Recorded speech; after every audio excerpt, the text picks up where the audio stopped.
Halo sobat pecinta film, selamat datang di konten Movie Storyland. Pada kesempatan kali ini saya akan menceritakan sebuah film dengan judul I Am What I Am yang rilis tahun 2021. Sebuah film yang menceritakan sekelompok pemuda pecundang berlatih menjadi pemain barongsai. Sebelum mulai videonya, alangkah baiknya kalian menonton terlebih dahulu karena video ini akan jadi full konten spoiler. Jadi langsung saja yuk kita masuk ke intronya. Let's go.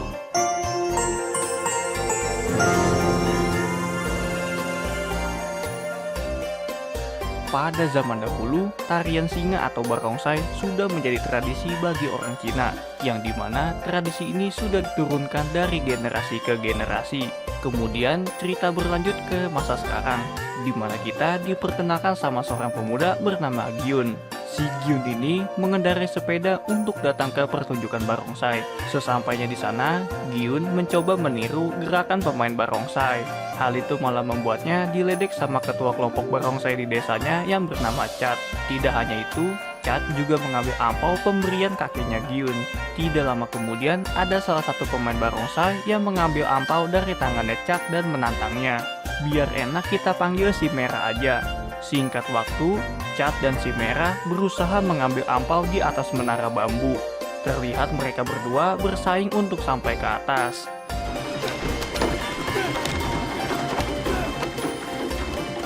Ternyata yang dilakukan si Merah hanya untuk mengembalikan ampau miliknya Gyun. Tidak terima dikalahkan, Chat menyuruh anak buahnya untuk mengejar si Merah. Dengan cepat, Gyun berusaha membantu si Merah untuk melarikan diri. Tanpa diduga, mereka melarikan diri sampai ke atas bukit. Ternyata, di balik kepala barongsai itu adalah seorang wanita yang bernama Gyun juga. Biar enak, kita panggil Gyun Lee aja. Kemudian, Gyun Lee memberikan kepala barongsainya untuk Gyun, agar nantinya Gyun bisa mengikuti turnamen barongsai. Awalnya, Gyun menolak karena dia tidak bisa bermain barongsai.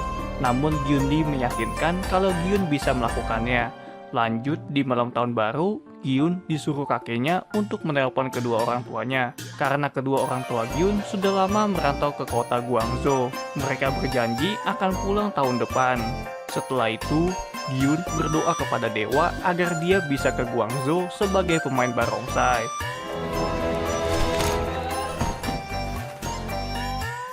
Keesokan harinya, Gyun mengajak temannya yang bernama Kat untuk bergabung menjadi pemain barongsai. Awalnya Kat menolak karena dia tidak tertarik, tapi setelah Gyun berkata kalau dia bertemu wanita cantik yang memberinya kepala barongsai, Kat pun tertarik untuk ikut. Selanjutnya, mereka mengajak anak Tambun bernama Dong untuk menjadi pemukul gendang. Awalnya, Dong menolak karena dia sibuk bekerja, tapi karena Dong malah menghabiskan bakso, membuat dirinya dipecat pemilik toko. Karena tidak punya pekerjaan, Dong pun memilih ikut bergabung bersama Gyun. Setelah itu, mereka promosi ke warga desa untuk menggalang dana. Tapi di tengah jalan, ada yang melempar telur sampai membuat Dong hilang kendali. Ternyata yang melempar telur adalah anak buahnya Chat. Si Chat ini masih saja menghina mereka sebagai pecundang. Bahkan Chat sampai merusak kepala barongsai dan menghina orang tua Gyun yang tidak pulang karena malu. Mendengar itu, membuat Gyun marah dan ingin menghajar Chat. Tapi sayangnya, mereka bertiga habis dihajar sampai bonyok. Di malam harinya, mereka meratapi nasib selalu dicap sebagai pecundang. Kemudian mereka menangis dengan kencang untuk meluapkan semua emosi.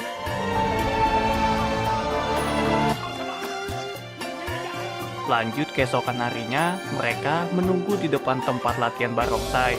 Dengan tujuan ada yang mau melatih mereka bertiga. Beberapa lama menunggu, muncullah kakek tua dari tempat tersebut. Kemudian si kakek memberikan peta agar mereka menemukan orang yang mau mengajari mereka.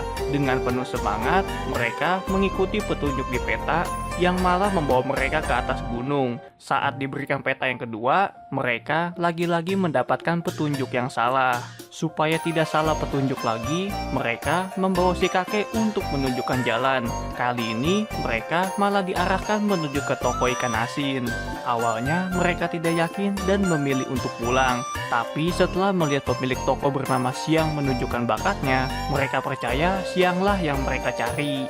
Melihat Siang bukannya mengantar ikan tapi malah melakukan gerakan barongsai, malah membuat istrinya menjadi kesal. Biar enak, istrinya kita panggil Yumi saja.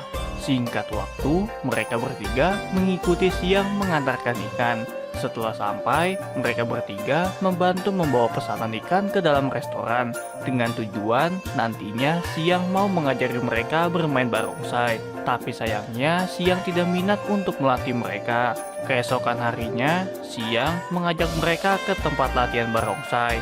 Setelah itu, Siang menyuruh mereka untuk mengikuti gerakan pemain barongsai. Tapi sayangnya, mereka malah dihina dan dianggap pecundang. Oleh sebab itulah, Siang tidak minat untuk melatih mereka. Melihat Gyun yang tidak pantang menyerah, Siang pun memberikan ikan ke mereka bertiga. Karena menjadi pemain barongsai dituntut memiliki fisik yang kuat. Dengan kata lain, Siang mau melatih mereka bermain barongsai. Lanjut, keesokan harinya, Siang mulai menerapkan latihan fisik ke mereka bertiga.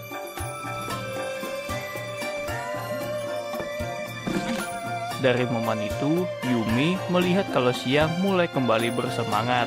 Di malam harinya, saat sedang makan, Kat yang tak sengaja berbicara tentang kompetisi malah membuat Yumi pergi meninggalkan mereka.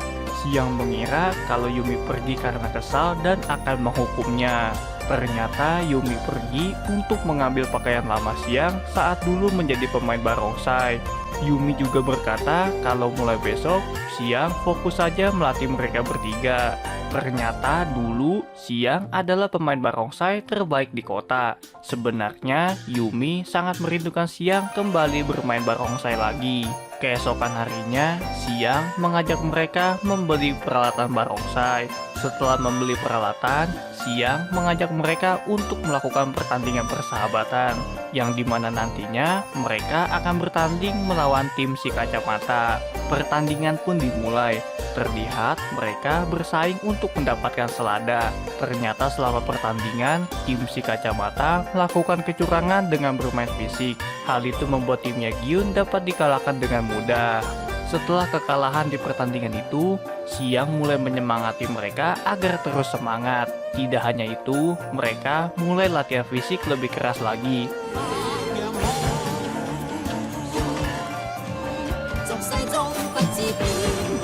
Terlihat kemampuan mereka mulai meningkat dari waktu ke waktu. Untuk terlihat makin kuat, Gyun sampai rela mencukur habis rambutnya.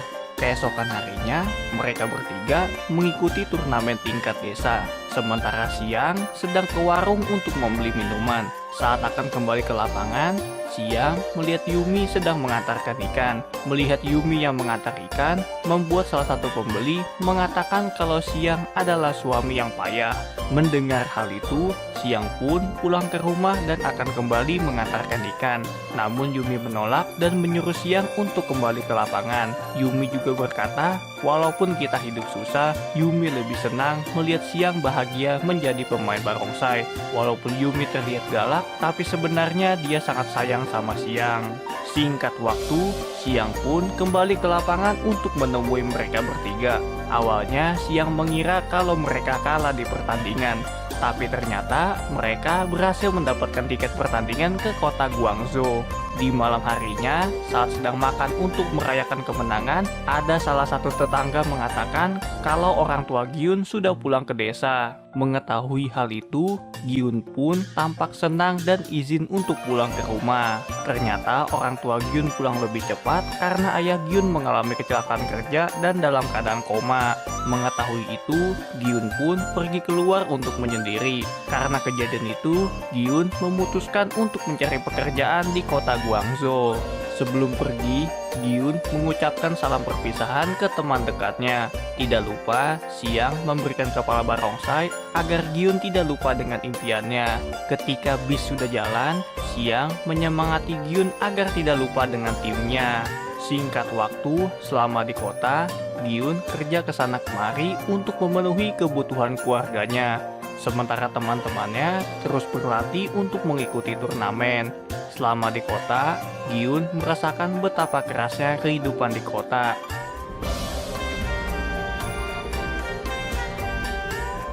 Lalu salah satu pekerja mengatakan kalau ada pekerjaan dengan bayaran tinggi di kota Shanghai. Dengan cepat, Gyun minta izin ke ibunya untuk pergi ke kota Shanghai. Selama ditelepon, ibunya minta maaf karena telah membuat Gyun merasakan kerasnya bekerja di usia muda. Singkat waktu, saat Gyun sedang mengantarkan paket, Gyun tak sengaja bertemu dengan Gyun Lee. Selama perjalanan, Gyun Lee berkata apakah Gyun sudah berlatih dengan kepala barongsai yang diberikan. Mendengar itu, Gyun tak bisa berkata apa-apa. Padahal Gyun Lee sangat ingin melihat Gyun menjadi pemain barongsai. Di lain sisi, Xiang dan yang lain sedang bersiap untuk mengikuti turnamen di kota. Lanjut, saat Gyun sedang mengantarkan makanan ke tim barongsai di kota, salah satu anggota tim menyebut kalau Gyun sebagai pecundang karena makanan yang dibawanya tumpah. Mendengar itu, Gyun membalas kalau dia bukan pecundang. Keesokan harinya, sebelum pergi ke kota Shanghai, Gyun menyempatkan berlatih barongsai untuk terakhir kalinya.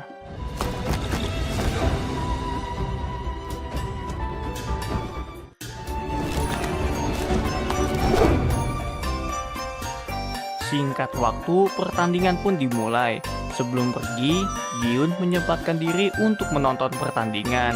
Di babak pertama, semua tim akan dinilai dari gerakannya.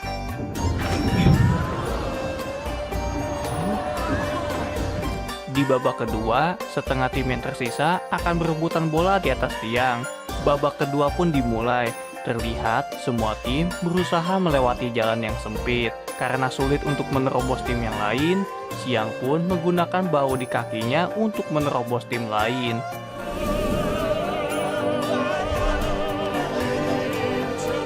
Tapi sayangnya, hal itu tidak bertahan lama karena tim lain membawa semprotan penyegar udara. Tidak tahan melihat temannya mengalami kesulitan, Gyun pun memutuskan untuk bergabung ke dalam timnya. Setelah bergabung, terlihat dengan mudahnya Gyun membawa timnya masuk ke babak semifinal. Di babak ini, 4 tim yang tersisa akan bertanding 1 lawan 1 untuk mendapatkan bunga. Saat pertandingan dimulai, timnya Chad ditendang ke dalam kolam. Hal itu membuat timnya gagal di semifinal. Sementara timnya Gyun berhasil lanjut ke babak final. Ternyata nantinya Gyun akan melawan tim yang pernah menghinanya. Biar enak kita panggil si biru aja. Sebelum mulai, Chad menyampaikan pesan agar mereka lebih hati-hati sama si biru karena mereka bermain dengan kasar. Lanjut, babak final pun dimulai. Mereka bersaing untuk mendapatkan bunga. Saat sedang di atas, si biru menginjak kakinya Gyun dengan kencang. Agar bunganya tidak diambil, Gyun menendang tiang yang membuat bunganya terlempar. Ternyata dari kedua tim itu berhasil mendapatkan bunganya. Hal itu membuat kedua tim lanjut ke babak penentuan. Di babak penentuan, si biru hanya bisa sampai ke tiang terakhir saja. Walaupun kakinya Gyun terluka, Gyun tetap ingin melanjutkan ke babak penentuan. Tiang demi tiang bisa dilewati dengan mudah.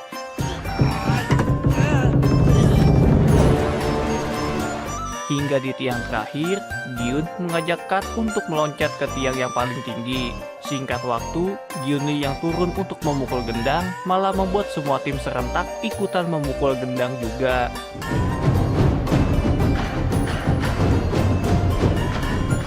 Lanjut dengan sekuat tenaga, Kat mendorong Gyun agar meloncat dengan tinggi. Setelah meloncat, terlihat Gyun jatuh ke bawah dengan keadaan kepala barongsai tersangkut di atas tiang. Begitu juga dengan ayahnya Gyun yang terlihat mulai sadar dari komanya dan film pun selesai.